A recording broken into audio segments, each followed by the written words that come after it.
नमो नमः मित्राणि।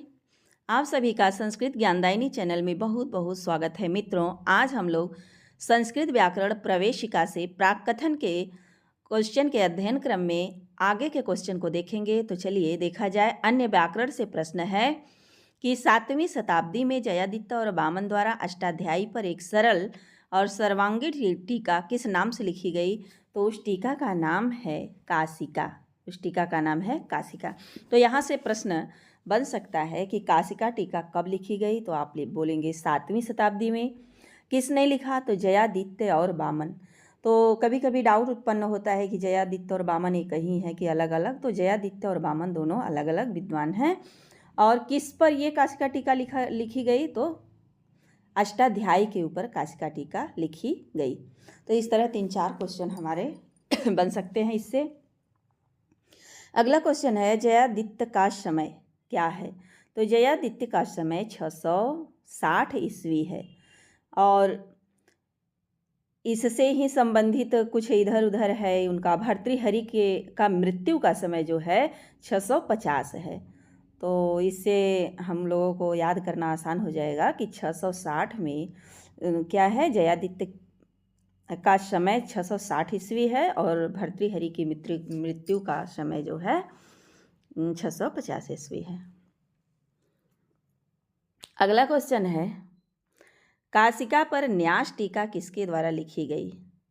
तो न्यास टीका काशिका पर जिनेन्द्र बुद्धि के द्वारा लिखी गई और उसी काशिका पर पदमंजरी नाम की टीका लिखी गई जो हरदत्त के द्वारा लिखी गई।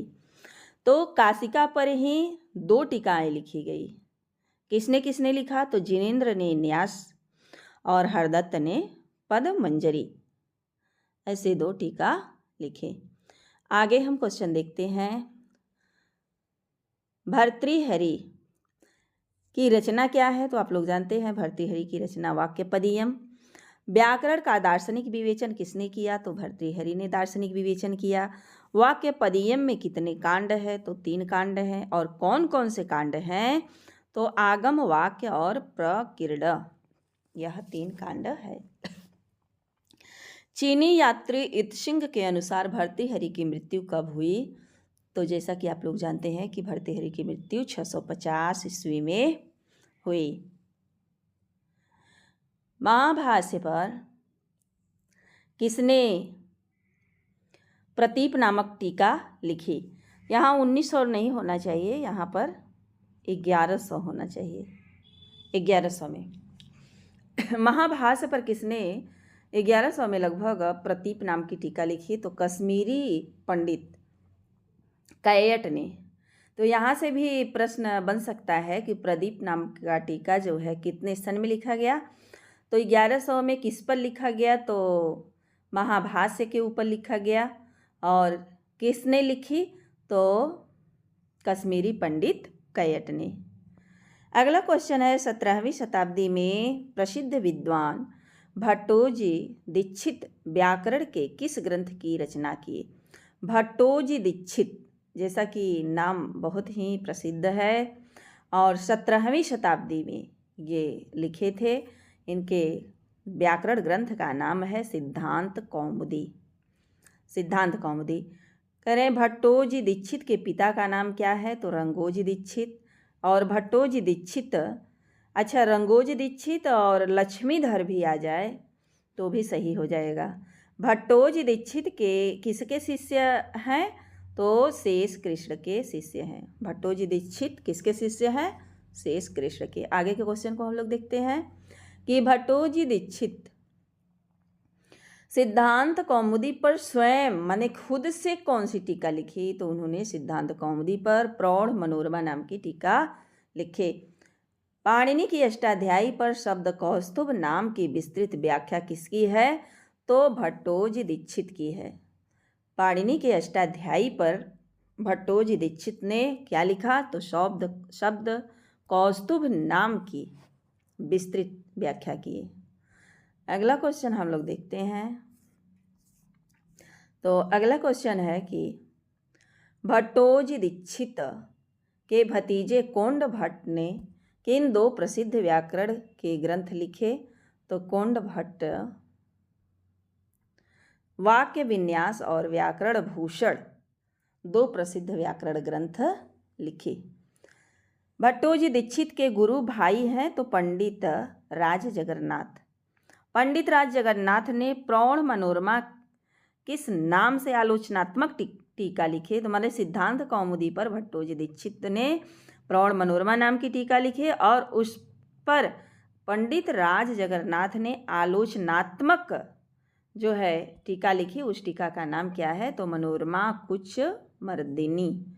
उस टीका का नाम है मनोरमा कुछ मर्दिनी। भट्टोजी दीक्षित के अनंतर व्याकरण के क्षेत्र में सबसे उज्ज्वल एवं प्रखर मेधावी किसका नाम आता है? तो यदि देखा जाए तो भट्टोजी दीक्षित के बाद व्याकरण के क्षेत्र में सबसे मेधावी विद्वान का नाम आता है तो वो है नागेश भट्ट। शब्द रत्न प्रौढ़ मनोरमा पर शब्द रत्न जो है प्रौढ़ मनोरमा पर टीका किसने लिखी? प्रौढ़ मनोरमा के ऊपर शब्द रत्न नाम की टीका लिखी गई, वह है नागेश भट्ट के द्वारा। नागेश भट्ट ने प्रौढ़ मनोरमा के ऊपर एक टीका लिखी। उस टीका का नाम क्या है? तो उस टीका का नाम है शब्द रत्न। बीसवीं टीका शब्द कौस्तुभ की टीका है और व्याकरण विद्वान सिद्धांत मंजूषा के कर्ता हैं। वे कौन हैं? तो नागेश भट्ट। व्याकरण सिद्धांत मंजूषा किसने लिखा? तो नागेश भट्ट ने। और शब्द कौस्तुभ के ऊपर एक टीका लिखी गई, उस टीका का नाम क्या है? तो 20वीं। लेकिन शब्द कौस्तुभ किसका ग्रंथ है? तो ये है भट्टोजी दीक्षित का। भट्टोजी दीक्षित के इस शब्द कौस्तुभ की टीका पर 20वीं टीका इन्होंने नागेश भट्ट ने लिखा। और प्रौढ़ मनोरमा भी किसका टीका है? तो सिद्धांत कौमुदी पर भट्टोजी दीक्षित के द्वारा लिखी गई टीका है और उस पर शब्द रत्न नाम की टीका को किसने लिखा? तो नागेश भट्ट ने। अगला क्वेश्चन हम लोग देखते हैं कि शब्देन्दु शेखर और परिभाषेन्दु शेखर किसकी कृति है? तो यह है नागेश भट्ट की। सिद्धांत कौमुदी का संक्षेप लघु सिद्धांत कौमुदी, मध्य सिद्धांत कौमुदी के रूप में किसने लिखा? तो आप लोग ट्रिक की विधि से जानते हैं कि लघु मध्य सार कौमुदी ये वरदराजाचार्य ने लिखा। यानी लघु सिद्धांत कौमुदी, मध्य सिद्धांत कौमुदी, सार सिद्धांत कौमुदी किसकी रचना है? तो वरदराजाचार्य की। अगला क्वेश्चन हमारा है कि 470 में बौद्ध पंडित चंद्रगोमी पाणिनि के आधार पर बौद्धों के लिए एक व्याकरण ग्रंथ बनाया। उस व्याकरण ग्रंथ का नाम क्या है? चांद्र व्याकरण। पूछ सकता है चांद्र व्याकरण किसका लिखा हुआ है? तो चंद्रगोमी थे कौन? तो बौद्ध पंडित थे। और चांद्र व्याकरण किस सन में लिखी गई टीका है? तो कि चांद्र व्याकरण जो ग्रंथ है वह किस सन में लिखा गया? तो 470 ईस्वी में। आगे हम लोग देखते हैं, ये व्याकरण ग्रंथ है, टीका नहीं है, इसलिए जो है 470 में लिखा गया ग्रंथ है। 6ठी शताब्दी का प्रसिद्ध व्याकरण ग्रंथ क्या है? तो 6ठी शताब्दी में जैनेन्द्र व्याकरण लिखा गया। 8वीं शताब्दी में शाकटायन शब्दानुशासन लिखा गया और 12वीं सदी में लिखा गया हेमचंद्र का शब्दानुशासन। 12वीं शताब्दी का प्रसिद्ध व्याकरण ग्रंथ है हेमचंद्र का शब्दानुशासन। और 13वीं सदी का जो है शताब्दी का प्रसिद्ध व्याकरण ग्रंथ क्या है? तो सारस्वत व्याकरण, बोपदेव का मुग्धबोध तथा जौमर व्याकरण। 14वीं शताब्दी का प्रसिद्ध व्याकरण ग्रंथ है तो सौपद्य व्याकरण। अगला क्वेश्चन हमारा है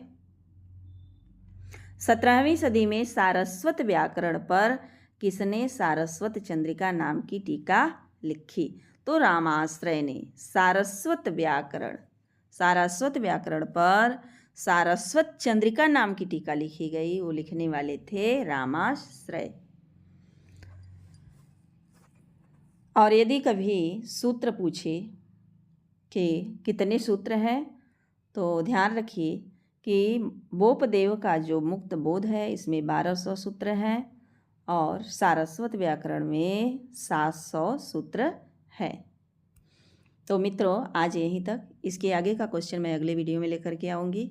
और यदि आप हमारे चैनल पर नए हैं तो चैनल को सब्सक्राइब कर लें, बेल आइकन को प्रेस कर लें, ताकि हम जो भी वीडियो अपलोड करें उसका नोटिफिकेशन आप तक पहुंचता रहे। और वीडियो को ज़्यादा से ज़्यादा शेयर करें। धन्यवाद मित्रों।